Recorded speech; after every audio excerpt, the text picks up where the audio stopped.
할렐루야. 오늘도 하나님의 은혜와 축복이 이 시간에 우리에게 넘치기를 축원합니다. 적의 적은 나의 동지다라는 그런 말이 있지요.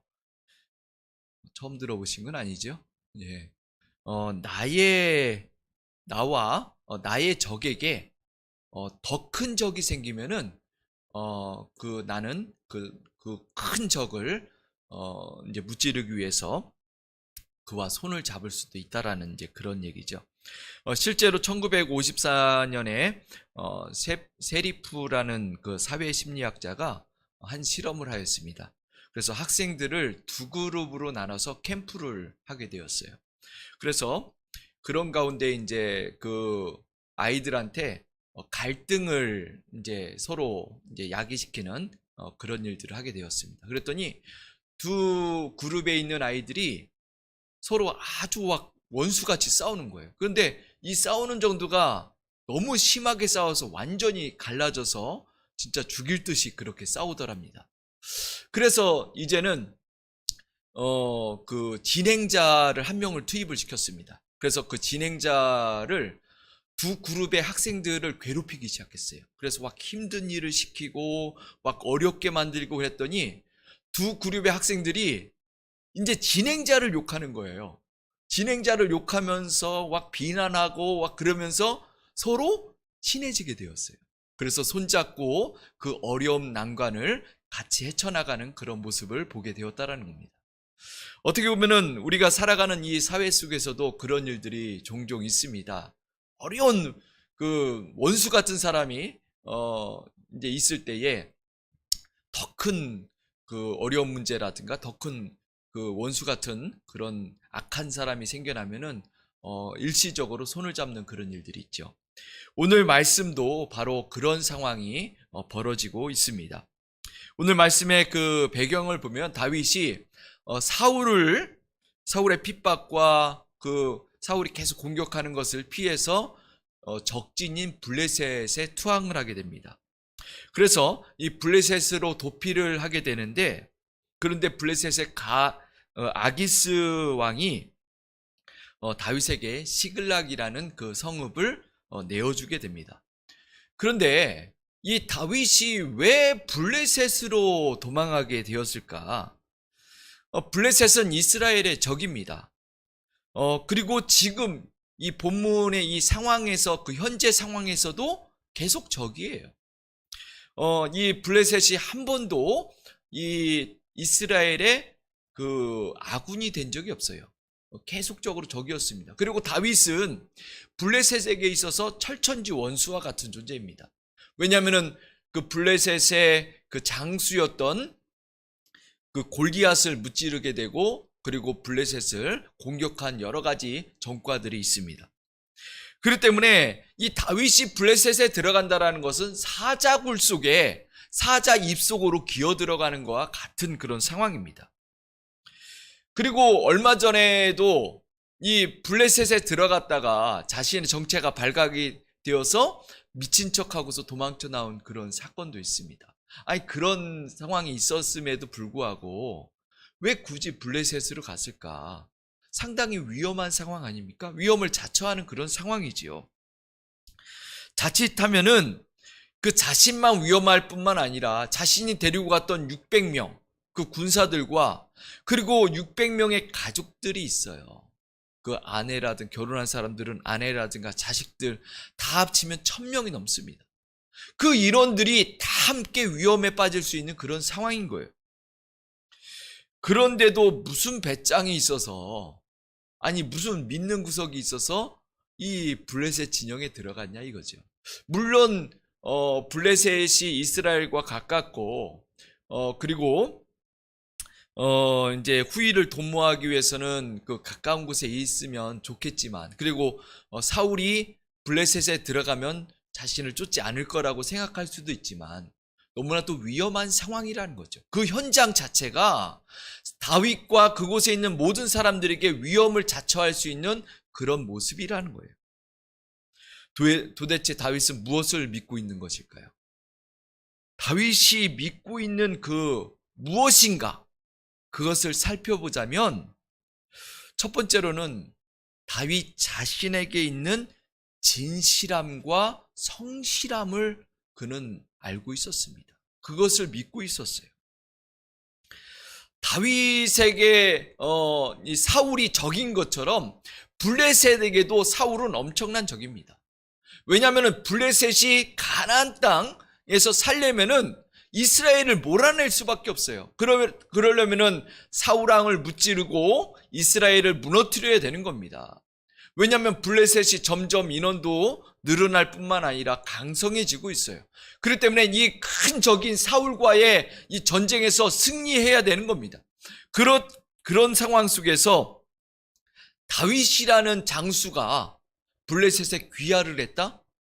이것은 블레셋에게 있어서 큰 도움입니다. 큰 전력이 들어온 거예요. 그래서 이 가드의 이 왕도 이 다윗이 온 것이 그렇게 나쁜 것만은 아닙니다. 그래서 이 예전에 또 이제 그 다윗이 미친 척 하면서 탈출했던 그 상황은 이미 한 5, 6년 정도가 지난 상황이에요. 그렇기 때문에 가드왕 이 아기스도 그것을 잊었고, 그리고 다윗이 또 더 큰 군사를 데리고 왔기 때문에 큰 도움이 될 거라고 생각을 한 겁니다. 어떻게 보면 이 가드왕이 굉장히 쿨한 사람 같습니다. 그리고 뭔가 배포가 있는 그런 사람인 거로 이렇게 보여져요. 그리고 이 가드왕, 이 블레셋의 가드왕 아기스가 다윗을 받아들인 데에는 또 다른 여러 가지 상황들이 있었어요. 뭐냐면 다윗이 어떤 사람인가를 알고 있었습니다. 다윗의 인품, 다윗의 성실성, 진실함, 이런 것들을 이미 알고 있었을 거예요. 왜냐하면은 이스라엘 땅이 그렇게 큰 땅이 아닙니다.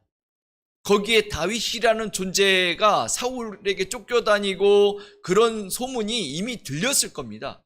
그리고 사울을 살려줬다라든가, 그리고 다윗이 어떤 존재라든가 이런 것들에 대해서는 이미 다 정보를 알고 있었을 겁니다.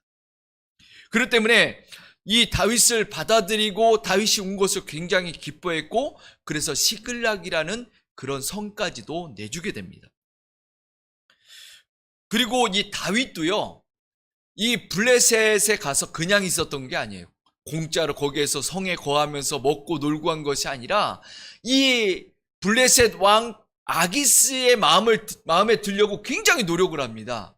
그래서 이 블레셋 주변에 있는 그런 나라와 전쟁을 치를 때에 다윗이 가서 선봉장으로 가서 전투를 치르면서 그들을 물리치고, 그리고 땅도 넓히고 많은 일들을 합니다. 그래서 아기스에게 굉장히 큰 도움이 됐다라는 거예요. 그러니까 그런 어떤 성실성과 그리고 진실함, 이런 것들이 이미 보여졌기 때문에, 그리고 아기스의 눈밖에 나지 않으려고 굉장히 조심하면서 언행과 이런 것들을 아주 철저히 했다라는 거예요. 그러니까 아기스가 다윗을 속 마음에 들어합니다. 이 아기스의 마음을 사로잡을 수 있었던 다윗, 그리고 이런 모습이 있었기 때문에 아기스는요, 다윗을 비방하는 사람들이 있을 때 오히려 다윗을 편들어주면서 옹호하는 그런 행동까지도 보입니다. 어떻게 보면 우리가 살아가는 이 현 시대에 우리 그리스도인들이 이 세상에서 어떻게 살아야 될 것인가를 보여주는 예라고 볼 수가 있습니다. 크리스천들이 이 땅에서 살아가는 그 현실이 녹록치만은 않습니다. 세상에서 크리스천들에게 편안함과 안식처로 그렇게 모든 삶을 제공해주고 편하게 우리를 대해주느냐? 그렇지 않습니다. 우리가 살아가는 데 있어서 많은 어려움과 압박들이 있어요. 우리를 힘들게 하면 했지 우리를 편하게 대해주고 우리가 살아가는 모든 여건들을 다 마련해 주진 않습니다. 그래서 우리의 신앙을, 근간을 흔들어 놓는 그런 상황도 있지요. 그래서 주변에서 보면은 참 어렵게 그렇게 만듭니다. 그럴 때 여러분들은 어떻게 이 현실에 대처를 해야 될까요?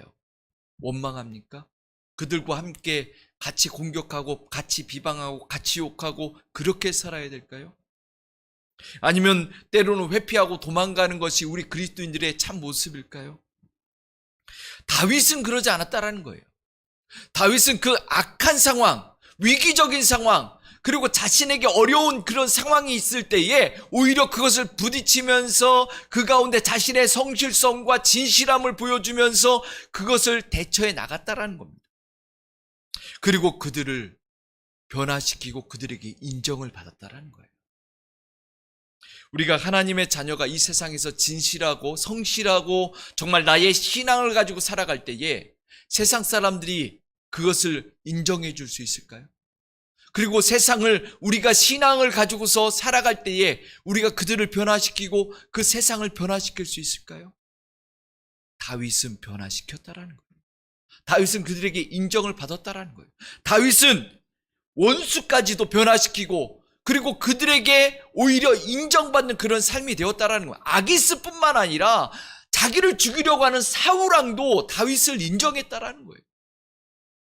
그렇다면 우리가 참 신앙인의 모습으로 이 세상에 살아간다면 통할까요? 통한다라는 겁니다. 성경은 이야기해요. 통한다라는 믿음의 선인들이 살아갔던 그 모습들은 세상을 변화시키는 모습이었습니다. 세상 앞에 당당한 모습이었어요. 원수라 할지라도 그들 앞에 하나님의 사랑으로 나아갔다라는 거예요. 우리가 원수라 할지라도 우리가 잘 대해주고 진실한 사랑으로 대한다면 그들도 반응을 보이게 돼 있습니다. 우리 하나님의 자녀들이 있는 그 삶의 모습은 우리가 있는 그 존재 자체만으로도 그 삶에 영향력을 미치게 돼 있습니다. 우리가 그곳에서 기도한다면 그곳은 하나님의 지배권 안에 들어가게 됩니다.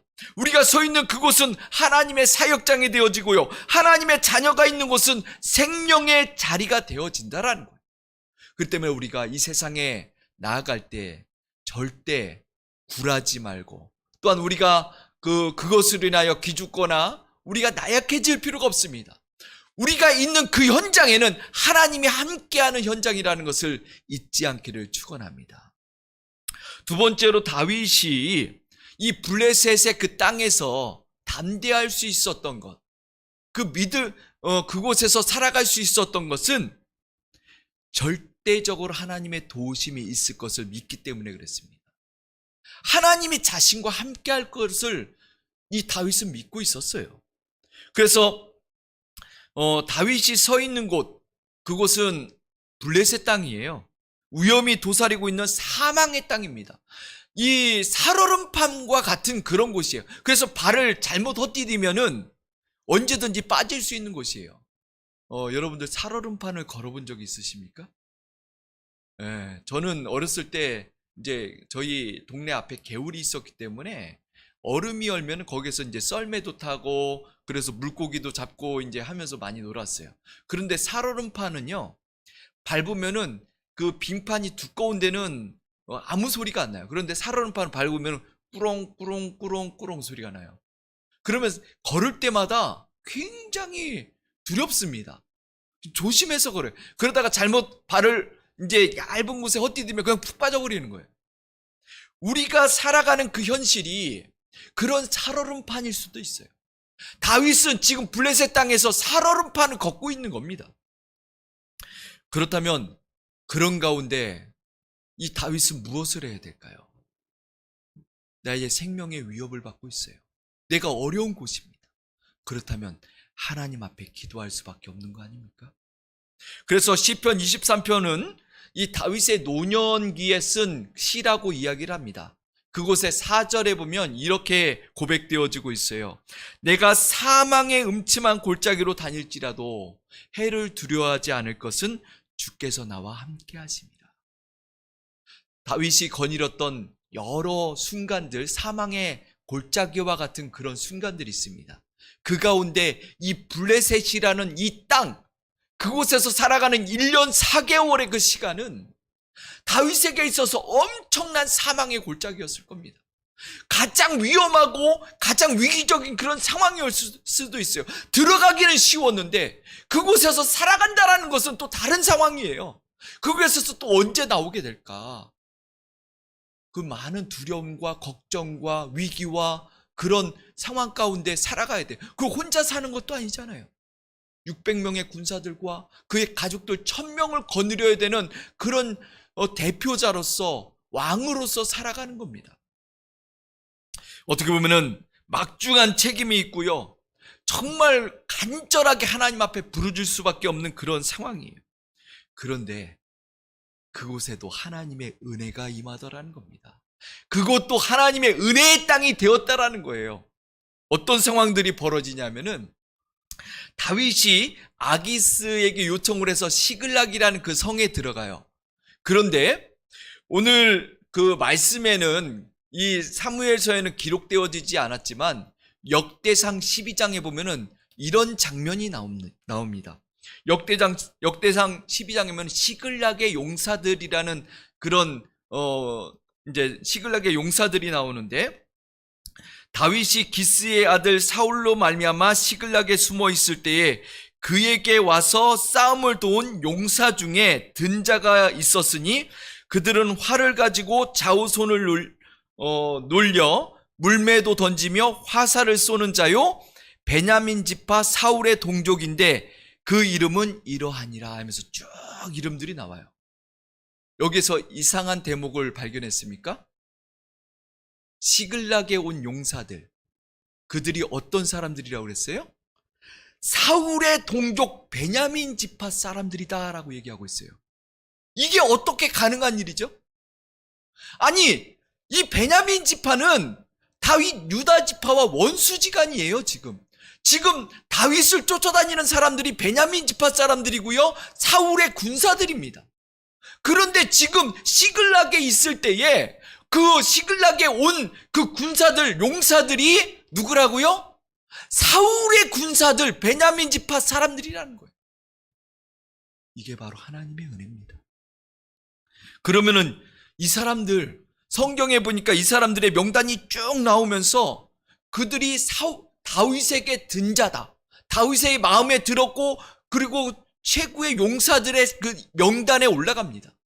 어떻게 그런 사람들이 왔을까? 추측해 보건대 이 시글락의 용사들은 사울이 다윗을 잡으려고 이스라엘에서 뽑은 용사들이 3,000명이 있습니다. 그래서 3,000명을 데리고 다니는데 다윗이 이제 블레셋에 넘어갔으니까 더 이상 쫓아다닐 필요가 없는 거예요. 그런 가운데서 그들이 이 다윗을 쫓아다니면서 봤던 장면들이 있을 겁니다. 어떤 장면들일까요? 사울을 살려준 장면. 사울이 그 굴에 있을 때에, 엔게디 굴에 있을 때에 살려줬던 그 장면. 그리고 그 광야에 있을 때에 그 사울을 살려줬던 장면. 이런 장면들을 그 용사들이 보았을 거라는 겁니다. 그 용사들이 이제 더 이상 이 다윗을 쫓아다닐 수 없는 그런 상황이 되었을 때에 다윗의 인품과 그 따뜻한 마음과 그리고 그에게 하나님이 임하는, 하나님이 함께하는 그런 모습을 보고서 사울을 떠나서 다윗에게 들어갔을 거라는 겁니다. 그래서 이 다윗은 점점 강성해졌고요. 그리고 다윗에게는 많은 군사들이 몰려왔어요. 그런데 이것이 제가 추측한 것이 그냥 추측으로 끝나는 것이 아니라 가능성이 있는 것을 제가 발견하게 되었는데, 왜냐하면 사울은 그동안에 다윗을 쫓아다닐 때만 해도 이 블레셋과의 전쟁을 간혹 치렀습니다. 그럴 때마다 계속 승승장구하면서 이겼어요. 한 번도 패한 적이 없습니다. 그런데 이 다윗이 블레셋 진영에 들어가고 난 후에 마지막 사울과 블레셋이 일전을 치르게 됩니다. 마지막 전쟁을 치러요. 그런데 단 일격에 사울이 무너집니다. 그리고는 이스라엘의 거의 대부분을 빼앗기고, 그리고 길보아에서 사울이 죽음을 맞이해요. 이건 무엇을 이야기하냐면 사울의 전력 중에서, 사울의 군사 중에서 일부가 빠져나갔다라는 겁니다. 사울의 정예병들이 빠져나갔고 사울은 이미 군사력이 많이 깎여져 나갔다라는 거예요. 그에 비해서 다윗은요, 전쟁을 치를 때마다 승리합니다. 승승장구하면서 그가 어디를 가든지 전쟁에서 승리하는 그런 장면들을 볼 수가 있습니다. 또 하나님께서 이 시글락에 있을 때에 하나님이 주신 은혜가 뭐냐면 동족과의 전쟁이 벌어질 수 있는 그런 상황에서 하나님이 피할 길을 주는 그런 모습을 보게 됩니다. 블레셋은 이제 마지막 이스라엘과 일전을 치르려고 합니다. 그때에 이 블레셋 편에 누가 있습니까? 블레셋 진영에 있는 사람들이 누구예요? 다윗과 그리고 다윗을 따르는 그런 군사들이에요.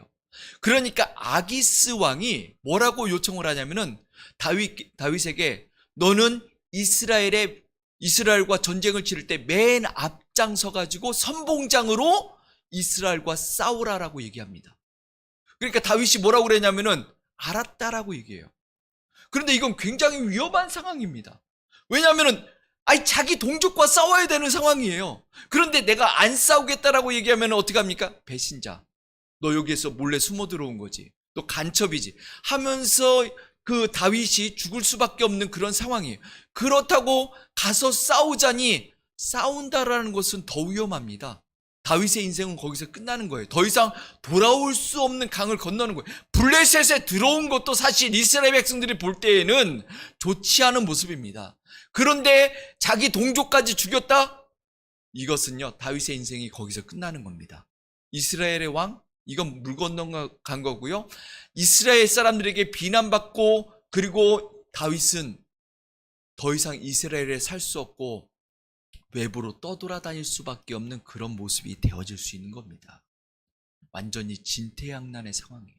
어떻게 이 문제를 해결해야 될까요? 나갈 수도 없고 물러설 수도 없는 이런 상황.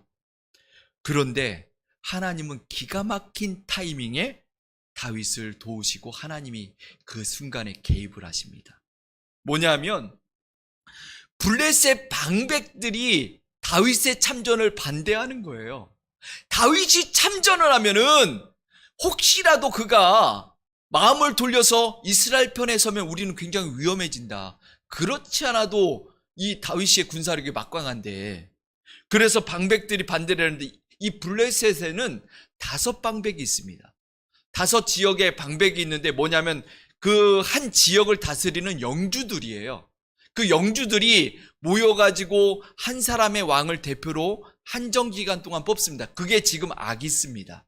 블레셋 왕 아기스인데, 그런데 이 블레셋 왕은 뭔가 의사를 결정할 때 혼자 결정하는 것이 아니라 이 5방백들과 함께 회의를 하는 가운데 거기서 결정되어진 것을 이끌어갈 뿐이에요.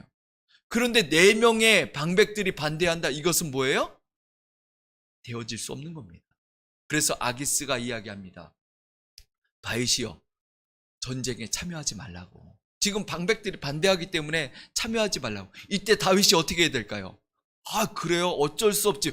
이러면은 이제 또 의심을 사게 되는 거죠. 다윗은 오히려 내 원수를 갚으려고 그랬는데 왜 참전을 못하게 하냐고, 꼭 참전하게 해달라고 매달리면서 아기스를 설득시키면서 이렇게 합니다. 그러니까 아기스는 안 된다고, 어쩔 수 없다고, 나도 그냥 도와주고 싶은데 어쩔 수 없다, 이렇게 하면서 이 문제가 해결되어져요. 정말 기가 막힌 타이밍 아닙니까? 마치 하나님께서 그 계획을 짜고서 준비하신 것처럼 그렇게 절묘한 타이밍에 그렇게 그 문제가 해결되어졌다라는 겁니다. 이런 상황을 만들어 가신 분, 이것을 계획하시고 이끌어 가시고 그 타이밍에 다윗을 도와주신 분, 그분은 하나님밖에 없습니다. 우리가 이 세상 살아가는 동안에 우리가 어떠한 상황에서든지 마음 편하게 그리고 담대하게 살아갈 수 있는 이유는 무엇입니까? 우리를 도우시는 분이 있기 때문입니다. 절묘한 타이밍, 우리가 계산할 수 없고 알 수 없고 미래를 알 수 없지만, 그러나 위기의 상황에 처해졌을 때, 우리가 어려운 상황에 처해졌을 때 그때에 도울 수 있고 우리와 함께 할 수 있는 하나님이 계시다라는 것, 그것을 믿는다면 우리는 어떠한 순간에도 우리는 좌절하지 않고 낙심하지 않고 포기하지 않고 두려워하지 않고 앞으로 한 발짝 한 발짝 나아갈 수가 있습니다. 우리는 알 수 없지만 하나님은 우리를 도울 계산들이 이미 다 짜여져 있고요, 다 계산이 끝났습니다. 우리는 하나님의 때만 기다리면 되는 거예요. 다윗이 사망의 음침한 골짜기와 같은 블레셋 진영에서 살아가는 동안에 절묘하게 도우셨던 하나님, 보호하시고 피할 길을 주셨던 그 하나님이 바로 우리의 하나님입니다. 그 하나님을 온전히 믿고 나아간다면 우리는 꼭 필요한 순간에 하나님의 도우심을 경험하게 될 줄 믿습니다. 하나님은 우리의 피할 바위이십니다. 하나님은 우리의 반석이시며 구원의 뿌리시며 우리의 나아갈 바를 익히 알고 계시는 분입니다. 그 하나님을 온전히 신뢰하고 나아가십시오. 두려워하지 마십시오. 우리가 앞으로 어떻게 될 것인지 걱정하지 마십시오. 당장 내 앞에 바위가 있고 넘어야 될 산이 있고 두려움의 여러 가지 상황들이 있다 할지라도 그것을 인하여 겁내지 마십시오. 하나님은 절묘한 타이밍에 피할 길을 주시고요, 그 바위를 넘어가게 하시고요, 반석을 깨서 우리에게 생수를 부어주시는 분이십니다. 그 하나님만 믿고 끝까지 달려가는 저와 여러분들이 되기를 축원합니다.